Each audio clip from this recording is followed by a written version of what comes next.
Testing 1 2 3. Testing 1 2 3. This is Radio Free Mormon on the air, broadcasting behind enemy lines. Tonight's episode is Viewers Weigh In. I'm going to try a little bit of a different kind of episode tonight, a little bit more laid back, a little more relaxed, a little not so hyper focused on producing this, by which I mean editing the heck out of it like I am known to do in almost all my other podcasts. I'm just going to try and make this a little bit easier and friendly in the sense that I want to talk about a lot of the things that viewers have sent in to me and comments they have made either to me directly or comments in the live chat in various podcasts. I may also cover a few of the comments I've made in other people's podcasts as well, just to keep it fun. I've made a ton of slides for this show. And here's what happens, okay? I do 3 live shows a week at this point. There's Mormon News Week. Mormon News Cast. See, normal me would go back and edit that. I'm going to try and resist that temptation. It's everything I can do to resist that temptation. But the Mormon News Cast on Monday's one live show I'm involved in with Bill Reel and Rebecca Biblioteca. Then on Wednesday, of course, there's Mormonism Live with Bill Reel. Then what is becoming Friday night, it's every weekend, but now it's starting to find its home on Friday night, is the Mormonism After Dark show. And on top of that, I'm trying to produce a Radio Free Mormon podcast at least once a week as well. So I've definitely got my hands full. This is, as it turns out, more than a full-time job with everything that I have to do behind the scenes as well as in front of the camera, but I'm loving it. I want to tell you that this, I think, is the most enjoyable job I've had in my entire life. It is one that matches what I enjoy with the requirements of the job. And I just have a great time doing it. It's also my interest, my passion. Mormonism, especially. I've been studying it for over 40 years now, ever since I was baptized, ever since I took those missionary discussions before I was baptized. I have been studying Mormonism, and now this gives me a chance to share some of that with everybody. I have a number of shows that are already in the queue, and by that I don't mean that they're recorded, because they're not. I know there are some podcasters who have multiple podcasts that are in the queue, in the can, ready to go. I don't have any of those. I kind of go from podcast to podcast, and I allow whatever it is that's happening in the bloggernacle or anywhere else to direct what it is I'm going to talk about the next podcast. So I don't have a whole bunch of them lined up and ready to go. In fact, I have 0. But I do want to say this, that what happens is that after those live podcasts that I'm involved in, I go home, I review the show almost always, unless I'm just too busy. But I think it's important that I review the show, and especially the live chat. Because when I'm doing the show, I'm not watching the live chat. There are some podcasters who can watch the live chat while they're podcasting, while they have a guest and they're asking questions of the guest. I can't do that. I have to focus. I have to focus on what I'm doing. So I can't be in the live chat at the same time I'm talking or being involved in a podcast. But as I say, after the show, I go home, I look at that live chat as I replay it, and I am often, I'll say I'm always, every show, amazed at the humor, the cleverness, the intelligence, the wittiness of the members of the live chat. By the way, if you have not been a member of the live chat, I encourage you to get involved in the live chat. It is so much fun. It makes the show, I think, twice as much fun, the live chat, if not more so. Sometimes the live chat has to do with what's going on in the show. As often as not, the live chat has nothing to do with what is going on in the show, and they're just having their own fun time over there on the side as well. Okay, so what happens then is when I go home and I review the live chat and I see something that I think is really funny or memorable or witty or whatever, I will frequently, not always, but I will frequently take a screenshot of the page that has that live chat in it, that has that comment in it. So it's somewhere on the page with maybe 10 or so other comments in the screen and in the screenshot, but I preserve that particular comment. And I'm going to go over some of those today. I want you to let me know if you like this, if you think this is a good idea, if you think this is interesting, if you think it's fun, if it's something that you would like to see repeated in the future, though I don't plan on doing it that regularly, maybe every quarter or so, every 3 months or so. Because in addition to that, I also get some comments through another venue, and that is through donations. I am paid on a quarterly basis by Mormon Discussions, Inc.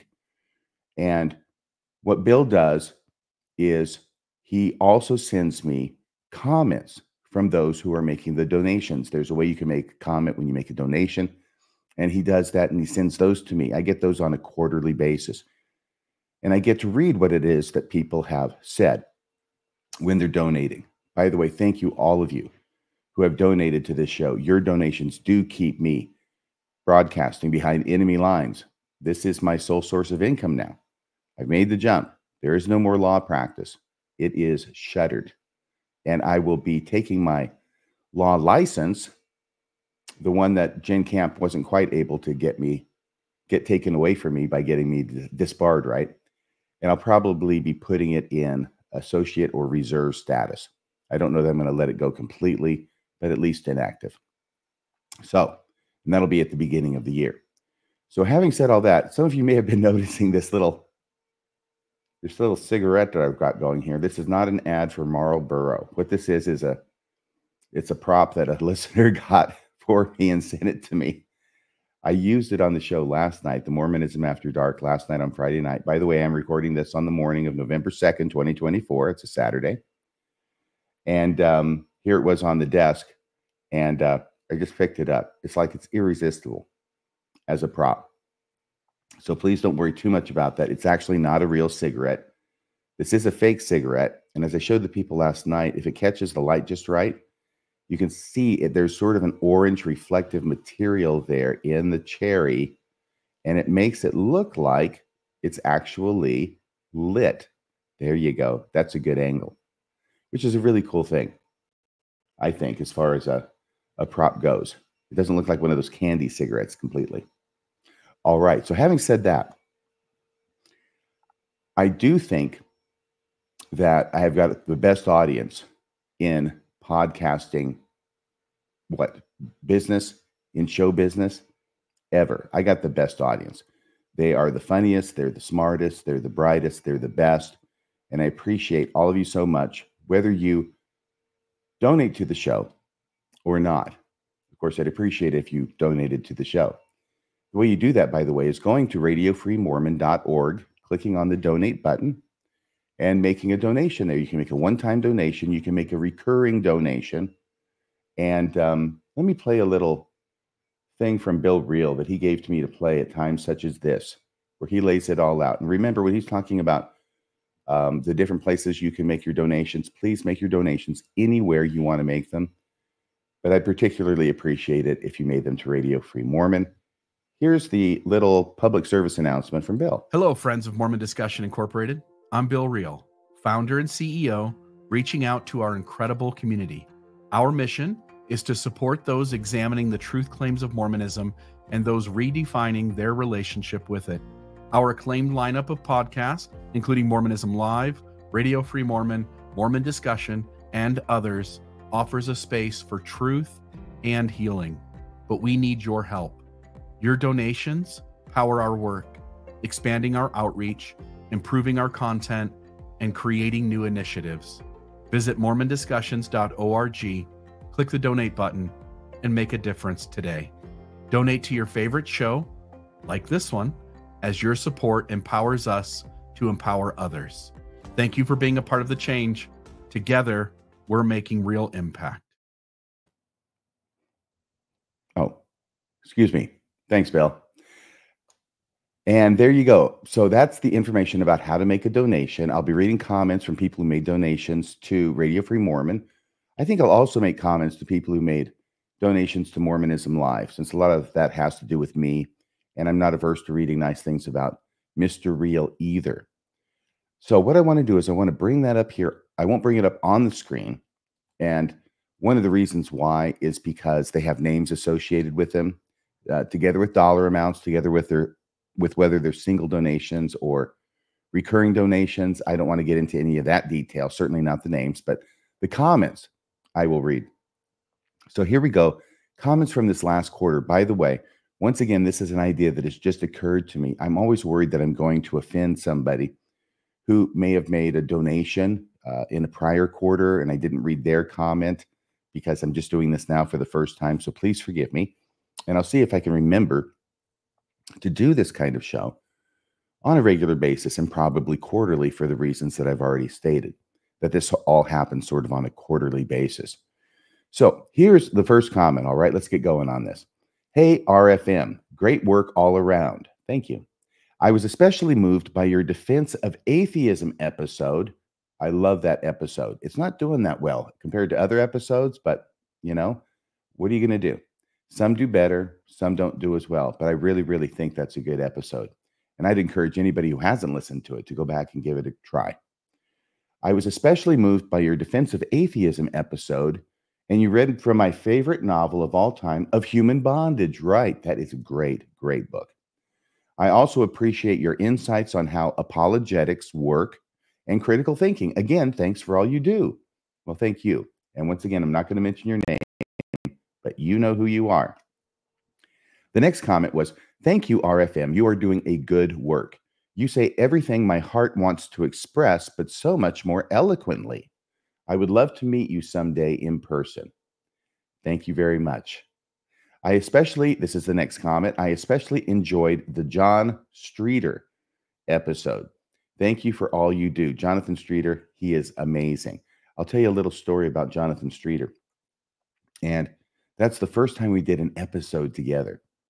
And this has been a number of years ago. And I can't even remember exactly what it was about yet. But I remember when it happened, what I realized was Jonathan Streeter's kind of like me when he does his episodes. He tends to not have guests. Sometimes he will, of course, but he usually is doing all the talking all the time from beginning to end, kind of like I do on the Radio Free Mormon episodes usually. And what happened was we got one podcaster who's used to doing all the talking, who's suddenly on the same episode as another podcaster who's used to doing all the talking. And we spent at least the first 30 minutes bumping into each other and talking over each other. Until I think we both realized, okay, you don't have to do all the talking anymore. You can let the other guy do some talking. That was a fun experience. Okay. Next comment. You wonderful humans have kept me sane. Thank you so much. That's the end of the comment. You know, I hear this over and over again. And to somebody who has never been a Mormon or a member of a high demand fundamentalist religion like Mormonism, that sounds over the top. That sounds like, oh, that's just, you're speaking euphemistically. You're saying something that's just, you know, not really keeping you sane. You're just saying thanks. But no, when you leave a high demand fundamentalist religion such as Mormonism, yes, you can think you're losing your mind. In fact, a lot of times it's the thought that you're losing your mind, frequently brought on by such massive cognitive dissonance. It's been building up and building up and building up with no resolution. And cognitive dissonance, of course, is caused by the attempt to keep two contradicting ideas in your head at the same time. That's the cognitive dissonance. And so that could only be resolved one way or another in favor of one thing or the other, or neither of them together. There has to be some kind of resolution. And it's before you get that resolution, that cognitive dissonance can make you feel like you are losing your sanity. So you're very, very welcome. This is not hyperbole. That was the word I was trying to think of. This is not hyperbole. Yes, this kind of thing, and helping to explain that people who are leaving the church, who are doubting its truth claims, they're not the ones who are losing their mind. No, they're not losing their mind at all. They're actually coming into a world of sanity and moving through and past their cognitive dissonance, which is a huge, can you imagine, carrying contradicting ideas in your head for years and years and years, and then finally coming to a place where you decide, oh, Okay, I'm through it. I'm past it. I don't have to try and keep the idea that the church is run by prophets, seers, and revelators, by apostles of Jesus Christ. I don't have to keep that idea in my head, together with the fact that apparently these church leaders were fine with defrauding. I'll change that word. Filing fraudulent documents with the federal government in order to keep the world, and especially the members, in the dark about how many billions and billions of dollars the church had in the United States stock market. So that would be something that could cause a person cognitive dissonance, right? Once you get through that, you can realize, well, maybe they're just not apostles at all. And maybe this church is not God's restored church on the face of the earth. Or you could try and resolve it the other way and say, this is what God is all about. He's all about hoarding wealth, in spite of what his son said all throughout the New Testament on the subject of wealth and hoarding, that this is what God is really all about, is all this hoarding of the wealth, right? So, you got to resolve it one way or the other. And the way that makes most sense to a lot of people is to say, this church is not what it claims to be. And it's proving it by its actions. By their fruits, you shall know them, right? Okay, let's go on. And let me just double check here. I'm looking at one screen here. It looks like everything's going good. We're about 16, 17 minutes into this. Okay, let me go on with these comments. I can't get enough RFM. I can't get enough RFM. Oh, thank you. I love that man. Well, thank you so much. RFM loves you too. Next comment. This was excellent. And I'm not sure what they were talking about. The date was August 28th, so it probably correlates to a certain episode. This was excellent. Everything you do is top notch. Thank you so much. Next comment. RFM, I cannot fully articulate my gratitude for all the thought-provoking content you have created to help me in my journey of disconnecting from the Mormon matrix. John Dehlin, Morpheus, introduced me to this matrix by offering me the red pill. When I partook the scales, lies in parentheses, when I partook the scales which had been pulled over my eyes to blind me from the truth were revealed. I consider you, RFM, to be the Neo of the Mormon Matrix. I watched that movie once a long time ago, and if Neo is the Keanu Reeves, Keanu Reeves, I think is his name. If that's Keanu Reeves, then I'll take it. Thank you. Of the Mormon Matrix, as you have shown me how deep the rabbit hole goes by offering the truth, nothing more. Yep, that's all I'm here about, is trying to offer the truth as best as I possibly can. If I get something wrong, please forgive me. It's not intentional, and point it out to me and I'll correct it. That's what people do who are after the truth. If they're wrong about something, they don't go crazy and start, I don't know, trying to defend their error. No, you just take it, look at it, say, oh, so this is right and I was wrong. Okay, I will change my thoughts and my beliefs accordingly. There's an old saying, right? What does an honest man? No, a man has two choices. An honest man has two choices when he finds out he's been wrong. He can either cease to be wrong or he can cease to be honest. And I would imagine the saying would apply to women as well, with a she. But that's the way I heard it. So it's probably a very old statement. When an honest man finds out, let's say when an honest person finds out they're wrong, they can do one of two things. They can either cease to be wrong or they can cease to be honest. And I have decided after 40 years of being a Mormon, where generally, if I found out I was wrong, I would cease to be honest, because defending the church is the prime directive. But now I can just cease to be wrong, and I can take any error and I can incorporate it into my belief system. In fact, I appreciate it when people point out errors I have made, because that makes me closer to being right. In my mind, being completely right is something that is probably not attainable by any human, but it's something we should always strive for, just because of the limitations that we have on our own perceptions and thinking abilities. All right. That was that comment. Okay, next comment. I thought for sure the BK court Bankruptcy, I bet. I thought for sure the bankruptcy court was going to deny her bankruptcy claim. Jen Camp, this must be about. I thought for sure the bankruptcy court was going to deny her, Jen Camp's bankruptcy claim for trying to hide her assets or fraud on the court. So did I. Thank you for your updates and perspective, RFM. You're very welcome. I will tell you one thing is that it is a matter of perspective, I have to say, about any court case. So if you're looking at Jen Camp's bankruptcy case, right?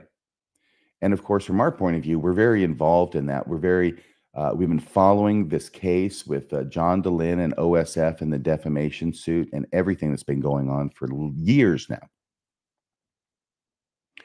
Just about 2 years before she filed for bankruptcy. I'll speak for myself. I'm very invested in it, right? I care about what happens. I see all these things going on. I think that justice would tend to require a certain result based upon my understanding of the case. But that's because I'm so involved and invested in the case. Now, from the judge's point of view, she's got hundreds, if not thousands of these cases going through her system right now, bankruptcy cases. She doesn't know all the background. She wouldn't want to know all the background. She's got to get this bankruptcy case done and move on to the next one. It's very much like a butcher shop. And the judge is the one up there with the big old axe and bringing it down and saying, okay, this goes here, that goes there. Next case. That's what the judge has to think. So as a matter of perspective, it helps to understand that the judge is not as invested and usually not as well informed about the case as we might be if we're involved in it. So if that helps you understand maybe why it is that from my perspective, or possibly from this donor's perspective, Jen Camp seems to be getting away with stuff that she shouldn't be getting away with. Yeah. But then again, the judge doesn't care that much. It's just a bankruptcy case to the judge. All right. However, it's not over yet. And there are still a few things that we have to see are going to happen, like on November 7th. I won't go into what that is, but we'll see. And I'll do a podcast about it. Maybe next weekend.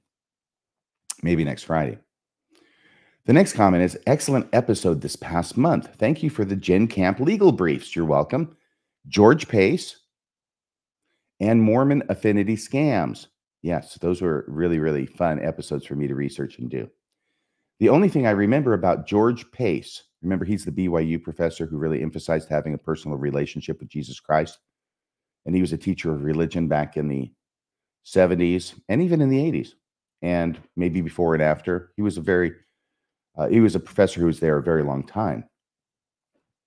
The only thing I remember about George Pace, when I was at BYU, so this donor was a student under George Pace apparently, was he used to do a handstand in his classes for his students.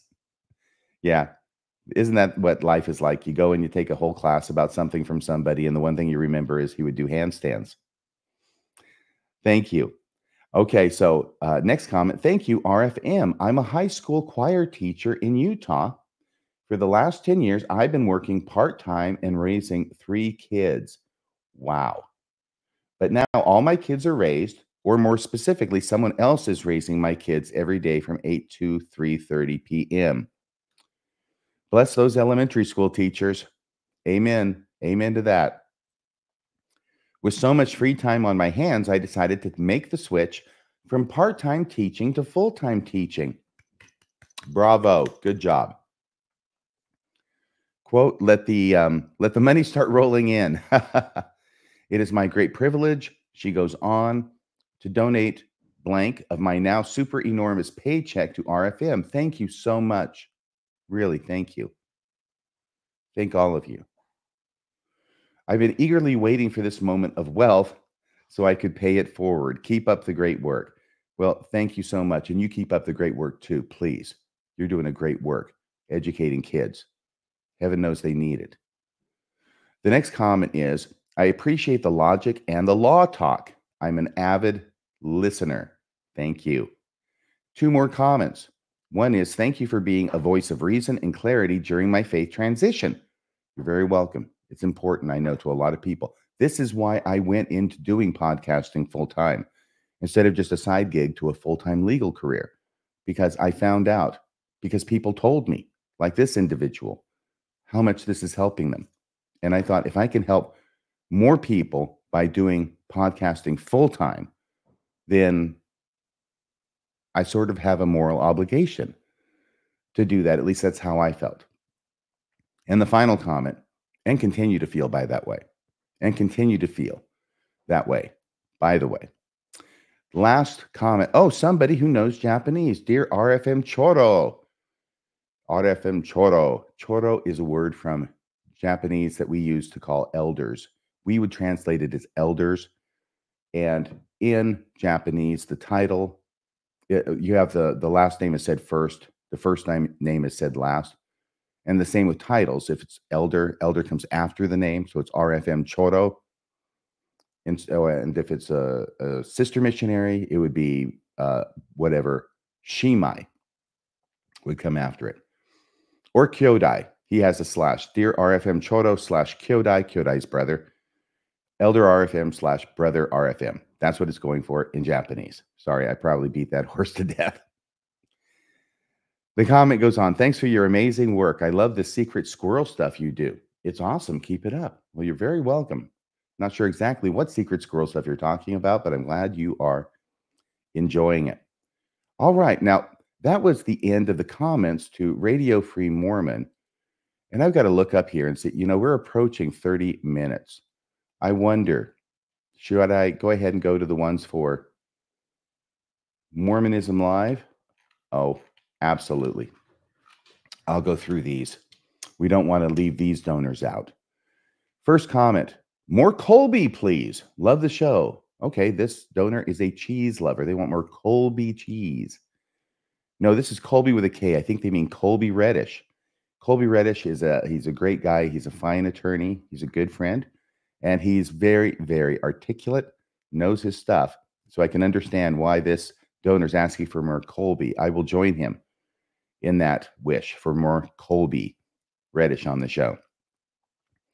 Next comment, I love your show. Thanks for everything you both do for this community. That would be me and Bill, I think, because this is to Mormonism Live. Bill and I know. Sorry, Mom. Thanks for everything you both do for this community. Next comment, I appreciate both of you for doing so much to support rational, healthy thinking. You're welcome. Sometimes you don't know how important rational, healthy thinking can be until you actually start doing it. And then you realize, oh my gosh, what was I doing for the rest of my life before this? Well, being a Mormon mostly. The next comment is never Mormon. Oh, so this is from a person who's never been a member of the church, never Mormon, but love learning from your content. Would love an episode on the appeal outside the U.S. of Mormonism. It seems so American-centric. Okay, so it is very American-centric. It has had an appeal outside of the United States, and I'll think about doing a show about that. I'm not sure I have a whole lot to say about it. It would be highly speculative on my part. I know I went to Japan on my mission, and it seemed to me, one of the things that seemed strange to me was that, of course, in Japan, the people over there, the Japanese people, they don't tend to have the background in Christianity in the Bible that most people do in the United States, possibly in Europe, because it's an Eastern country. So I wondered and even doubted if the same approach that we were using over there of here's a Book of Mormon, it was written by ancient prophets in America, here's Moroni's promise, and if you read it and pray about it, then God will manifest the truth of it unto you by the power of the Holy Ghost. How is that going to work? And is that going to work for a Japanese person who doesn't have the background or know what's going on? I remember the thing that surprised me is that it did seem to work just as well for Japanese people as it did for people who had a background in Christianity. So that's the only thing that comes to mind in response to this issue right now. And we'll see about doing a show on it. Thank you very much for the comment and the donation. Dedicated YouTube viewer here. Next comment. Your content is brilliant. Thank you. I'm about the same age as Bill. And so much of what you all talk about, actually, they say y'all. So I'm wondering, this is Y apostrophe ALL. Usually sometimes designates a person from the South, the American South, or one who lived there for an extended period of time. Of what y'all talk about resonates perfectly with my upbringing. Okay. Also, I appreciate how you collaborate with other creators, Rebecca, Len, and Maven Kolch, and many others. Signed, and then there's the name. Thank you so much, very much, for that donation and that comment.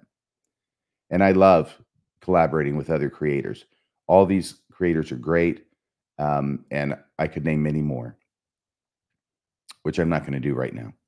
I hate naming things off the top of my head because I'm always concerned, not about the people I name, but about the people I forget to name. Yeah, it's a minefield. Next comment. I sincerely appreciate you all. The work you do has had a great impact in my life. I wish you strength in your navels and marrow in your bones. That is a very, very nice wish. Thank you so much. It's been a while since I had anybody wish me that. It's also been a while since I've been to the temple. Maybe there's a connection. Next comment. Sorry, it can't be more. Wait a second. Let's stop right there. With this donation, sorry, it can't be more. Don't even think about that for a second. Don't be sorry. Thank you for donating. All right. This is not, please, it's not about donating more or feeling bad that you can't donate more. I appreciate, and Bill appreciates, I'll speak for him too, any donation you can give. Thank you so much from the bottom of our hearts. It goes on. Love you guys. Thank you. You're both entertaining and informative. Thanks very much. And I appreciate the donation.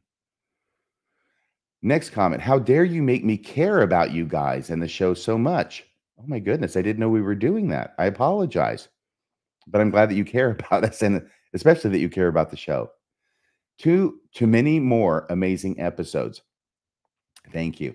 I got a bunch of episodes already. People ask me quite frequently, are you ever going to run out of things to talk about on Radio Free Mormon or on Mormonism Live? And on Radio Free Mormon, I'm now in my 9th year, just past the 8th anniversary on October 23rd, 2024, just a few days ago. And now in the 9th year. And I've got more shows in my head, notes of them on paper, to do at this point than I ever have. So it doesn't look like it's ever going to run out of things to talk about. Sometimes my listeners give me ideas. Frequently, they'll give me ideas. Sometimes they're ideas that I think are interesting, but maybe need to be pursued later, if at all. And other times people give me ideas and I go, why didn't I think of that? So I like to think of it as sort of a collaboration that goes on a lot of times.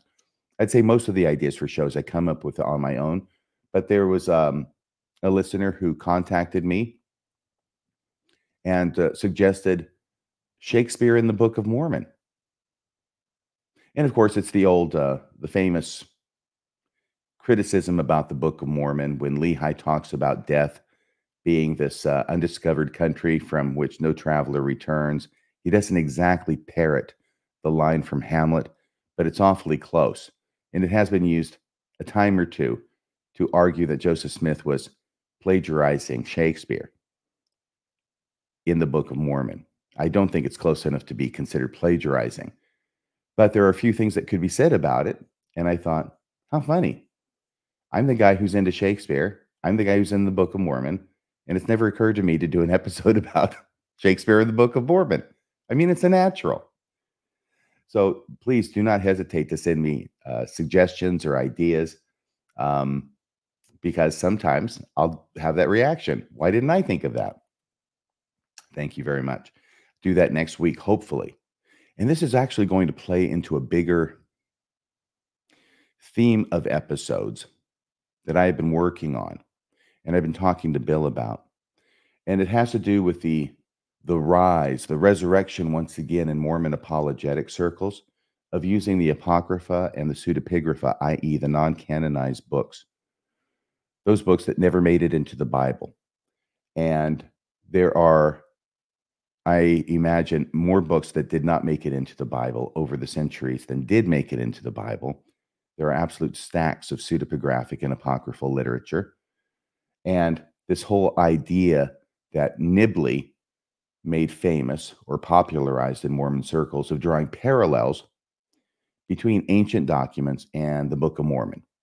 For example, it could be Mormon doctrine, but a lot of times it's the Book of Mormon, Doctrine and Covenants, maybe the Pearl of Great Price, maybe the Book of Abraham, maybe the Book of Moses, with an intent and an attempt to prove the Book of Mormon true by showing that there are parallels between what's in the Book of Mormon and ancient apocryphal literature to which Joseph Smith did not have access. I studied that for over a decade. I have read hundreds and hundreds of pages of Apocrypha and Pseudepigrapha, in addition to reading the standard works a number of times. And I think I have come up with an argument that is not specific to any one particular argument, but takes that entire field, that entire methodology, and destroys it, and shows how it doesn't prove anything. Still working on that. We should have that one out by the end of the year. Bill's very excited about it. He wants to do a Mormonism live about it.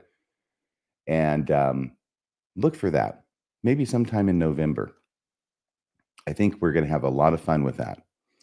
And if we can present it clearly enough, then you don't have to read through all the Apocrypha to know that this is a bunch of hoo-ha and that this argument has really no validity to it. All you have to do is know the main argument, and that's what we're working on, and working on giving examples and trying to make it clear, because it's very easy for it to become complicated. I try not to be complicated. I try to be clear. I don't always succeed, but that is my goal. Okay, so that's something else to look forward to. Let me see here. Where are we in the comments? I regret not doing this sooner, but the Spirit prompted me. Wonderful. Thank you so much. Thank you so much for donating. Another comment. This is in lieu of a monthly donation. So this is a single time, a one-time donation from this listener. This is in lieu of a monthly donation. I will still randomly donate per episode. Love, love, love your content. 3 exclamation points. Thank you. I mentioned this before, but you should do a What is the Religion of the Book of Mormon series. You should do a What is the Religion of the Book of Mormon series. We all know what's not in the Book of Mormon, but to do a What is the Religion hasn't been done. I have personally started it and have many subjects which, of course, do not align with current LDS doctrine. It's pretty eye-opening. Thanks for all your research and commentary. See, there's another great idea from a listener. Thank you so much. My understanding is from people who know the subject better than I, not necessarily the Book of Mormon, but also what contemporary to the Book of Mormon, contemporary Methodism was teaching in early 19th century America and in New York. And my understanding is from those experts is that when it comes to religion, what the Book of Mormon is teaching is basically the Methodism that was being taught at the same time and place. It's largely Methodist doctrine in the Book of Mormon.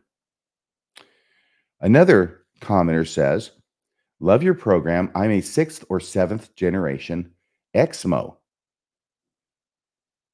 Thank you so much. That was the end of the comment. Thank you. 6th or 7th generation. I take it it means a 6th or 7th. I don't know. Does that mean a 6th or 7th generation Exmo or a 6th or 7th generation Mormon who then left the church? So that was a bit cryptic, but thank you so much for the donation. Another donor says, love all you do. Thank you so much. The next comment is, thank you for all the content you put together. Love and appreciate all your thoughts, insights, humor, tangents, deep dives, laughter, muted moments. Guilty. All of it.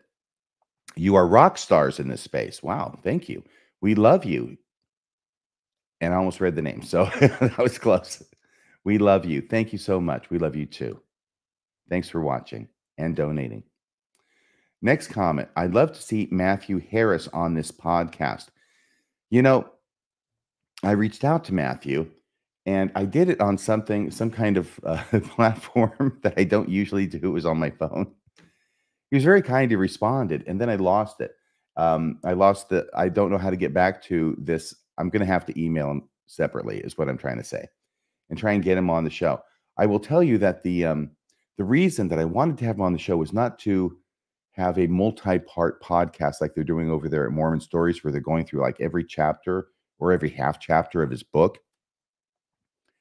I have read his book. The thing that interested me the most, I learned a lot, but the thing that interested me the most was about Bruce R. McConkie. And I wanted to get his thoughts on Bruce R. McConkie and why it is that Bruce R. McConkie goes from being the bastion, the stalwart of orthodoxy, which means blacks can't have the priesthood, and how it is that this person who's published on this in Mormon Doctrine as well as in other books was able to reverse himself on that issue. To go from saying, of course, the scriptures teach the priesthood ban is from God, to doing a review at Spencer Kimball's request of the scriptures and coming back with a report that says, no, there's nothing in the scriptures that say that blacks can't hold the priesthood. I think that would be a fascinating conversation. I don't know the answer to it. But then that's the first half. The second half of the conversation that I would like to have with Matt Harris is then Bruce R. McConkie, after having now about-faced about blacks having the priesthood, and the priesthood ban is lifted. Now blacks can have the priesthood and they go to the temple, right? Now, apparently, Bruce R. McConkie starts taking what was actually a rather mundane, pedestrian event, as much so as any event can be in the fourth floor of the Salt Lake Temple where they met and had this meeting, and after the fact starts trying to imbue that event with supernatural occurrences and make it much more miraculous. Make it look more like, I don't know, a real revelation was received. And then he did it so badly that Spencer Kimball came down on him like a ton of bricks and said, I told you, don't be doing this. Spencer Kimball didn't want that. I think that's an interesting story too. Okay. And hopefully we'll have Matthew Harris on the show at some point to talk about it. I would love that, actually. Next comment. Your channel has been so helpful to me throughout this process. Thank you. See, it's a repeated theme, isn't it? I really appreciate your research and approach. I wish I could donate more. Thank you so much. Thank you. Thank you for your donation as it is. Don't worry about wishing you could donate more. Thank you for what you donate. Next comment. Thank you, RFM and Bill. I know this is a small donation. Thank you for the small donation. Thank you for any donation. Let's put it this way. It's reputed that Shakespeare, or somebody famous, we'll just say Shakespeare for purposes of this podcast, it might be Shakespeare, once said that there are no small parts. And this is in a play, right? This isn't biology. We don't need to go there. He said in a play, there are no small parts, only small actors. In the same way, I want to apply that to donations, okay? There are no small donations. There are no small donations, as far as I'm concerned. Thank you for your donation, whatever the size is. Next comment. Thank you for what you do from an ex-mo at APO State. Go Tape Ears. Next comments. Please ask Tim to call in tonight and share a story. Oh my gosh, that was back on August 17th. And I think that the Tim they're talking about is probably Tim Rathbone. And the show it was probably regarding was Mormonism After Dark. Tim called in last night, by the way. We had a Mormonism After Dark. He called in last night. Hope you're watching. Thanks for the donation, by the way. You are doing good work. That is brief and to the point. Thank you. I appreciate you, Mr. Real and RFM. And that is another comment from another donor to Mormonism Live. Thank you. Another comment. Thank you for your brilliant content. Next comment. Thanks for what you do. Also, thank you for not being political. Can I comment on that for just a second? You're welcome for not being political. It's crazy out there in the political scene. I can't tell you over the years how many people, not a huge amount, but several, have reached out to me and wanting me to do political stuff. And I tell each of them the same thing. People don't tune in to Radio Free Mormon to hear me talk about politics. They tune in to hear me talk about Mormonism. It's in the name, right? So I try and eschew the subject of politics because I don't think it does any good. It's a very polarizing subject, and we are in a life situation, most of us who have been Mormon, maybe not so much now, we've already got enough polarization going on in our lives, if you know what I mean. We don't need to heap any more on top of it. And I certainly don't want to heap any more on top of it.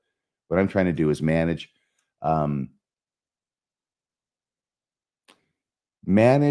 help people manage the pain and confusion and seeming insanity that may come when disassociating themselves from a high demand fundamentalist religion such as Mormonism. That's all I'm about. And trying to find, actually trying to study and research Mormonism and Mormon scripture and Mormon history. Yeah, that's what I'm about too.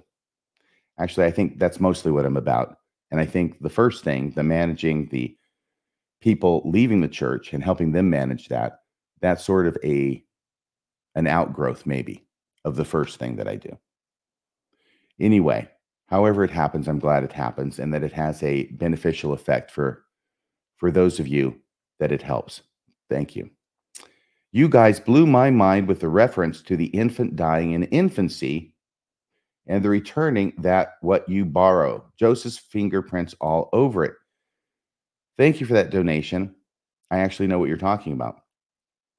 And it has to do with the timeline of Joseph Smith's dictation of the Book of Mormon. These are two comments that are made in the text of Mosiah, King Benjamin's speech, I believe. By the way, this comment was made back in August, so if I can remember this, then I'm doing pretty good. But yeah, the infant perisheth not that dieth in its infancy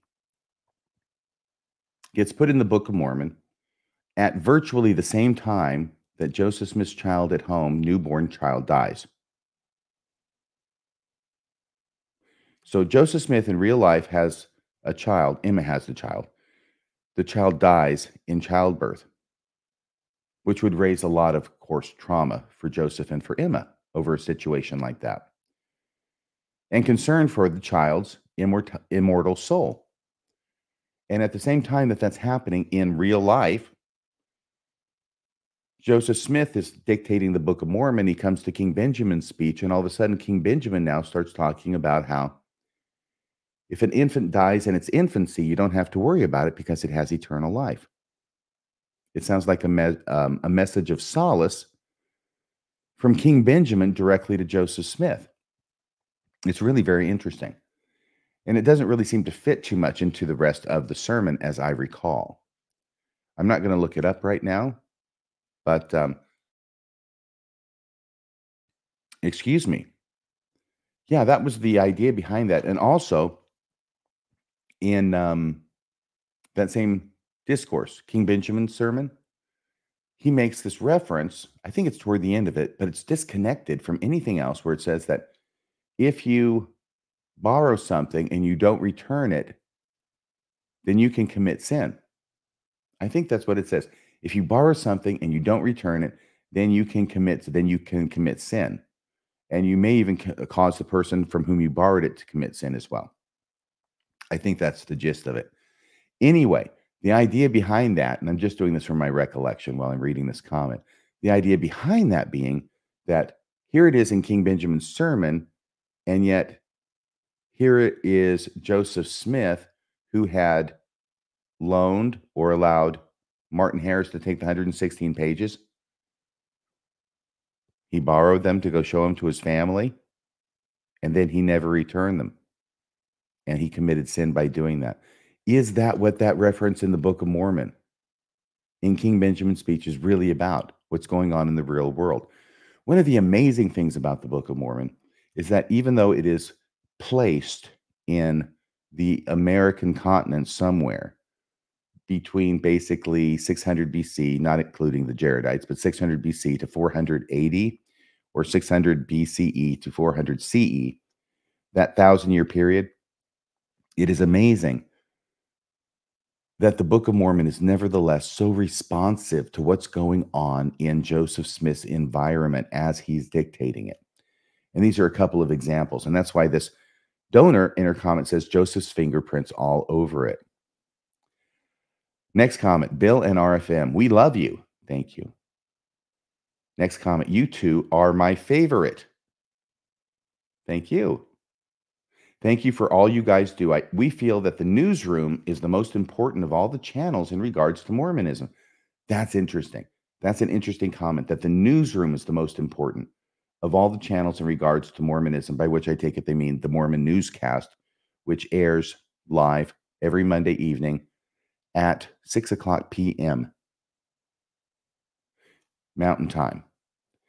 Hang on a second here. I'm so sorry, because it could be 7 o'clock Mountain Time and it's 6 o'clock my time. That's my problem. I always have to remember. I'll bet it's 6 o'clock my time. 5 o'clock. I'm going to goof this up. Let's just say it occurs every Monday evening in Utah, and I think it's at 6 o'clock p.m. And if it's not, it's at 7 o'clock p.m. Sorry, Bill. Sorry, Rebecca. Thank you for the comment just the same.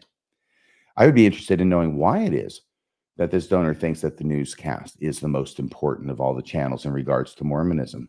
But thank you. Next comment, and there's two more. You guys are great. You strike just the right tone for me. I always enjoy listening while I work. Thank you. And that was her thank you and my thank you back. Thank you so much. I'm glad that you can listen to it while you work.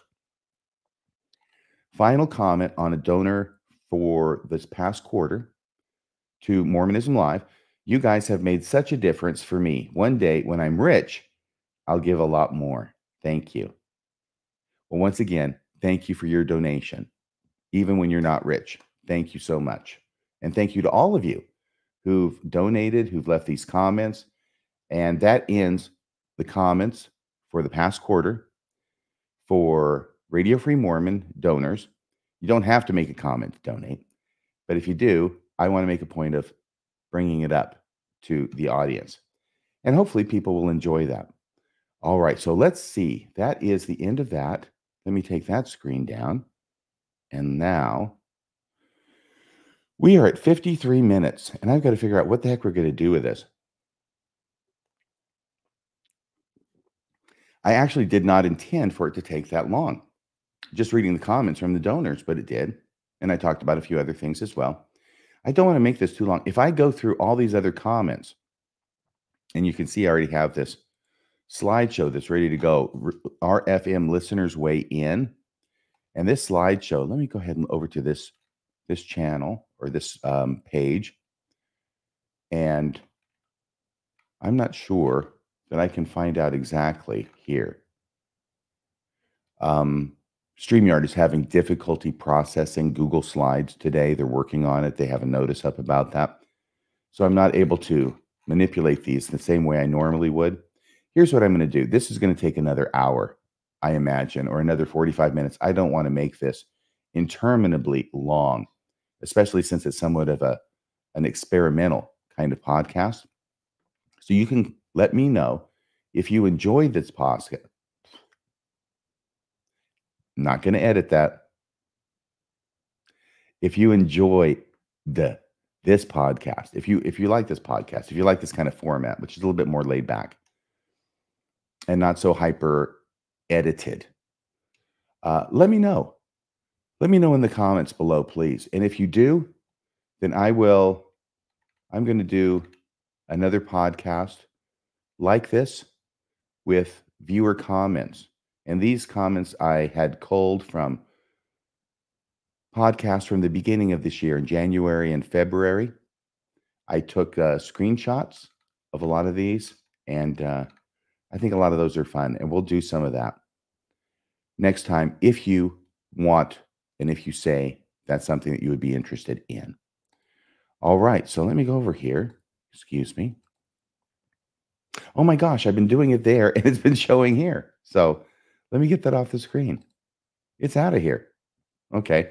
I didn't realize that as I was looking through it, you were seeing everything.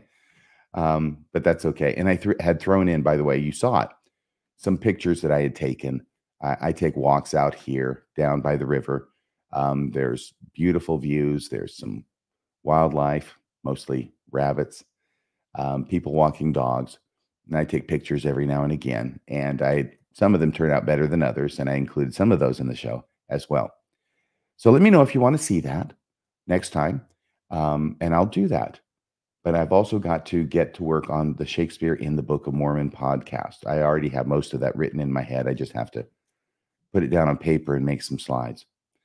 So thank you so much for watching, everybody. Thank you to all of those who have donated to the show. And if you haven't donated to the show, thank you for watching too. I appreciate all of you. And together, I think we make a great team. So that's about all for tonight. Until next time, this is Radio Free Mormon, signing off the air.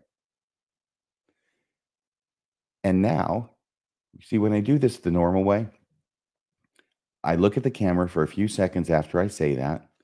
Then I have to go over here and monkey around and find the music that plays out at the end, the video outro. And I have to click on that. And then I go back and edit it. So I take it the few seconds. I'm looking at the screen after I say, this is Radio Free Mormon signing off the air. And I play that, but then I go back and I edit it so that the looking at the screen, boom, and then there's the outro video. I'm not doing this time because I am not going to edit this. Maybe I should. No, got to resist the temptation at least this one time. This is my challenge. And I'll play this video and I'll say once again, thank you so much for watching. I hope you have a great day. Hope you have a great weekend. And I'll see you next time, everybody. Thanks again. Bye-bye.